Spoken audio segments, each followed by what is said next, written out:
Hello students, I'm Ashish and welcome to our YouTube channel Ashish93 and I hope you are good or safe.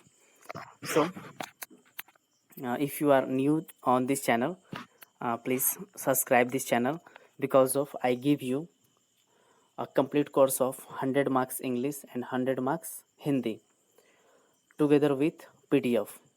Okay. If you want get PDF, simply you may join our Telegram channel. Link is in description. So without any delay, let's have a start.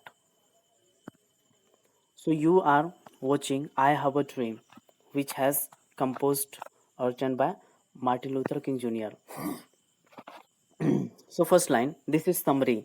और मैं एक चीज़ बता दूं फिर से कि बहुत बारी स्टूडेंट्स क्या गलती कर बैठते हैं जिससे नंबर उनका कट जाता है और फिर बाद में कहते हैं कि भाई नंबर मेरा कट गया, बिहार बोर्ड ने चेक अच्छा से नहीं करा।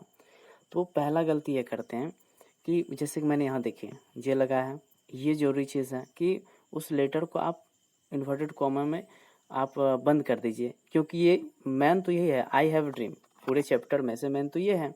और दूसरा ये आपका मार्टिन लूथर किंग जूनियर। तो जैसे मैंने समरी बनाया है आप हूबहू बोर्ड एग्जामिनेशन में लिख कर आ सकते हैं, कॉपी कर लीजिए, बस ये समझ लीजिए। आपको सिंपली 2 बार लिखना है और 2 बार इस वीडियो को सुन लीजिए, पढ़ लीजिए। इससे ज़्यादा मेहनत करने की ज़रूरत नहीं, 5 नंबर बिल्कुल फिक्स्ड आपका। सो चलिए स्टार्ट करते हैं। द प्रेजेंट स्पीच, ठीक है। आई हैव अ ड्रीम, थोड़ा पेन पतला कर लेता हूँ, ठीक है। The present speech I have a dream has been delivered by Martin Luther King Junior. जो वर्तमान में आप स्पीच देख रहे हैं जिसे किसने डिलीवर किया है, मार्टिन लूथर किंग जूनियर ने। Okay, he was born on 15 January 1929। Means उनका जन्म 15 जनवरी 1929 में हुआ था। कहाँ? जॉर्जिया में। ये देखिए ऑब्जेक्टिव्स यहीं से बनता है। अगर आप समरी अच्छा से कर पा रहे हैं कवर, तो आपका ऑब्जेक्टिव और सब्जेक्टिव क्वेश्चन दोनों हो जाएगा। मैंने इस कैटेगरी का समरी बनाया।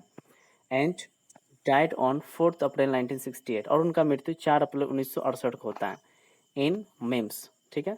ये जगह आपका अमेरिका में। Please my dear watcher, subscribe my channel.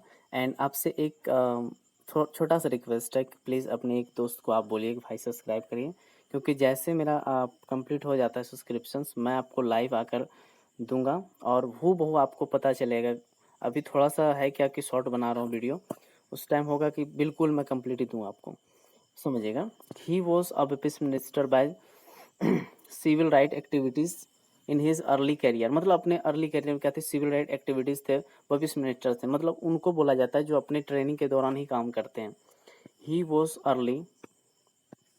Was the first youngest person to receive Nobel prize in 1964। वो मतलब वो पढ़े पर्सन थे जो मतलब सबसे यंग, मतलब होता है, आप जवान मत समझिएगा, कम उम्र वाले होते हैं। तो वो सबसे कम उम्र वाले थे जिन्होंने नोबेल प्राइज लिया था। कब? 1964 में। His effort in segregation and racial discrimination, यही तो मेन वर्ड मीनिंग है, सेग्रीगेशन एंड रेकल डिस्क्रिमिनेशन। जब आप लिखेंगे इसको अंडरलाइन कर दिए। इसका मतलब होता है सेग्रीगेशन मतलब होता है विभाजन, अलग। रेकल मतलब होता है जातीय, डिस्क्रिमिनेशन मतलब होता है रंग भेदभाव। तो मार्टिन लूथर किंग जूनियर किस चीज़ के लिए फेमस है? जाति रंग भेदभाव को ख़त्म करने के लिए। और देखा जाए ना तो ये महात्मा गांधी से इंस्पायर हुए थे, क्योंकि महात्मा गांधी ने क्या करा था, रंग गोरे काले का रंग भेदभाव ख़त्म करवाया। तो इनसे इंस्पायर हुए थे महात्मा गांधी से मार्टिन लूथर किंग जूनियर जी। और उन्होंने कहा कि अगर गांधी जी बिना अस्पृश्य का कर सकते तो मैं क्यों नहीं कर सकता हूँ। और फिर मार्टिन लूथर किंग जूनियर ने भी बिना अस्पृश्य का लड़ाई लड़े और सफलता भी हासिल हुआ। नेक्स्ट पैराग्राफ देखेंगे।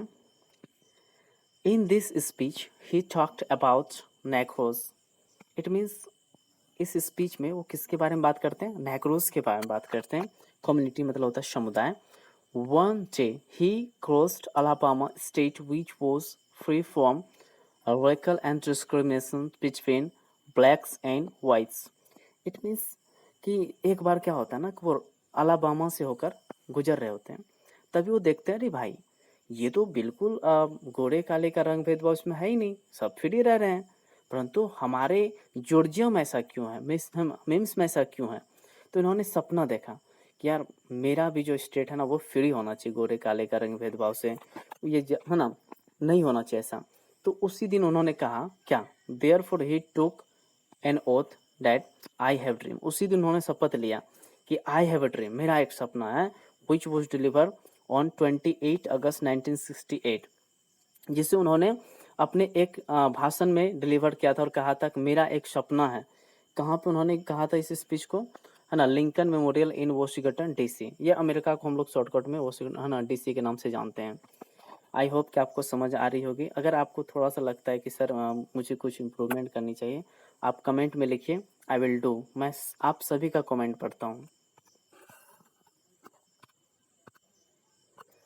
अगला पैराग्राफ है, कहता 5 score years ago a great American sign, है ना, 500 स्कोर वर्ष पहले और एक अमेरिकन थे, ग्रेट अमेरिकन थे, उन्होंने क्या करा, सिग्न करा, है ना, that the emancipations proclamations millions of Negro become slaves.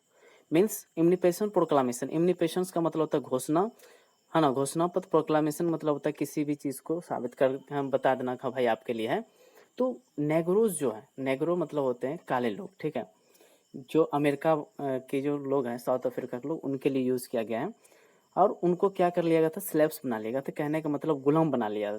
जैसे कि हम लोग अभी रह रहे हैं, एक ही गांव में रह रहे हैं, हम लोग एक जाति धर्म के हैं, और हम ही में अगर हम लोग काला है तो उसके साथ घृणा किया जाता, गोरा है तो वो लोग क्या करते थे, गोरे लोग जो थे अमेरिका के, वो काले लोगों को पकड़ के बंदी बना लेते थे, कैद कर लेते थे, समझे ना। तो आगे देखिएगा, who had been shared the films of wrestling injustice, मतलब वो अपने ही वहाँ पे जगह पे रहकर अन्याय के, अन्याय का सामना कर रहे थे। It become as a choice break in thin long night of captivity, but 100 years later the life of negro was still sadly coupled। Means 100 साल बाद भी नेग्रो लोगों का जीवन बिल्कुल उदासीपूर्ण था। वो लोग ऐसा समझ लीजिए खुद घुटन सा महसूस कर रहे थे, क्योंकि जिस गांव में आप रह रहे हैं उसी गांव में आपको बांध दिया जाए, आपको है ना, क्या बोल सकते हैं, जेल में रख दिया जाए, तो आपको कैसा महसूस होगा। अरे भाई काले हैं तो इसलिए कुछ बुरा तो नहीं ना कर दिया उसने। It is creative the people of Negro give a bad check, मतलब नेग्रो लोगों को मनाने के लिए भाई देखो तुम लोग का ऐसे लोग इस तरह नहीं चिढ़ाएंगे, ये लो चेक। और उन्होंने एक चेक दे दिया था, ठीक, minus to creed, but Negroes refuse to believe that the bank of justice bankrupt, जो उन लोगों का बैंक था वो बैंकरप्ट हो चुका था, दिवालियां हो चुके थे, वो चेक कहाँ करवाते कैश में convert. The author took oath that one day Negro will free, ठीक है। तो उन्होंने एक शपथ लिया कि एक ना एक दिन हम नेग्रो कम्युनिटी को फ्री कर देंगे, स्वतंत्र कर देंगे। अगला देखिएगा, if America is to be the great nation, अगर अमेरिका को एक महान राष्ट्र बनना है, it must be struggle together, go to jail together, march together, stand together, walk together, fight together. अगर अमेरिका के ग्रेट नेशन बनना है तो हम सबको क्या करना पड़ेगा, एक साथ चलना पड़ेगा, एक साथ जेल चलना पड़ेगा, एक साथ स्ट्रगल करना पड़ेगा, एक साथ सम्मेलन करना पड़ेगा। ये मार्च यहाँ पे महीना नहीं है, सम्मेलन होता है इसका मतलब। We will not believe until get justice then one day, मतलब हम लोग तब तक विश्वास नहीं करेंगे जब तक हम लोग को न्याय नहीं मिल जाता है। वी विल एबल, है ना, we will able to seat on the hill of Georgia, जब तक हम लोग को ये जॉर्जिया के पहाड़ पर बैठने का स्वतंत्रता नहीं मिल जाता है, या पिक्स, और है ना, पिक्स ऑफ कैलिफोर्निया, इस कैलिफोर्निया के पहाड़ पर, माउंटेन ऑफ टेनिसे, मतलब टेनिसे ये अमेरिका में है, अगर मुझे यहाँ बैठने का आज़ादी नहीं मिल जाता तब तक हम लोग सेटिस्फाइड नहीं होंगे। And he struggle in unity by heart and total dedication, मतलब एकता के साथ और पूरा समर्पण के साथ वो क्या कर रहे थे, स्ट्रगल, संघर्ष कर रहे थे, लड़ाई लड़ रहे थे आज़ादी के तौर पर।